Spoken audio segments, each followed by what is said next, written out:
দীর্ঘদিন ধরে মালিকানা আর ব্যবস্থাপনা নিয়ে নানা বিতর্কের পর অবশেষে ইসলামী ব্যাংকের পুরো পরিচালনা পর্ষদ ভেঙে দিল নিয়ন্ত্রক সংস্থা। আমানতকারীদের স্বার্থ রক্ষা এবং জনস্বার্থে ব্যাংক কোম্পানি আইনের ক্ষমতা বলে রোববার এই সিদ্ধান্ত নেয় বাংলাদেশ ব্যাংক।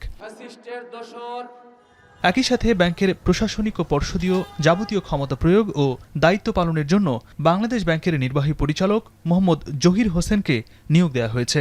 এখন থেকে পরবর্তী নির্দেশ না দেয়া পর্যন্ত কেন্দ্রীয় ব্যাংকের নির্ধারিত এই কর্মকর্তাই ব্যাংকের পর্ষদীয় কার্যাবলী তদারকি করবেন।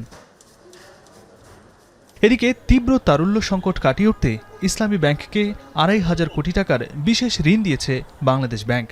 সম্প্রতি ব্যাংকটিতে সৃষ্ট অস্থিরতা এবং গ্রাহকদের আমানত তুলে নেওয়ার চাপে এই জরুরি সহায়তা দেওয়া হয়েছে। আমাদেরকে আজকে প্রথমবার মতো ক্যাশ সাপোর্ট দিচ্ছে, সেটা দেওয়ার পরে আমাদের আজকে লেনদেনের কি অবস্থা, ওটা দিয়ে আমরা কতটা সংকলন করতে পারছি, সামনে আমরা কি প্রজেকশন আমাদের আছে, এই বিষয়গুলো নিয়ে আলোচনা।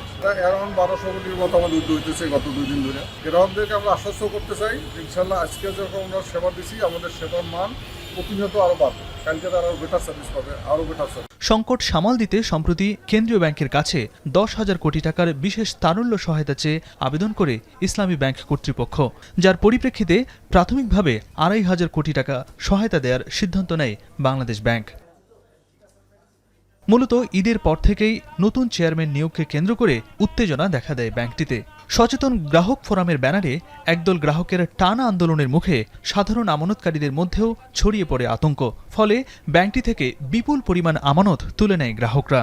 পরিস্থিতি এমন পর্যায়ে পৌঁছায় যে গ্রাহকদের চাহিদা মেটানোর পাশাপাশি কেন্দ্রীয় ব্যাংকের সঙ্গে নগদ জমা বা সিআরআর সংরক্ষণেও ব্যর্থ হয় ব্যাংকটি।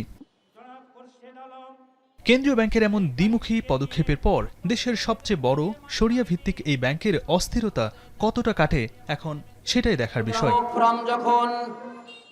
ইমদাদুল আজাদ, এখন, ঢাকা।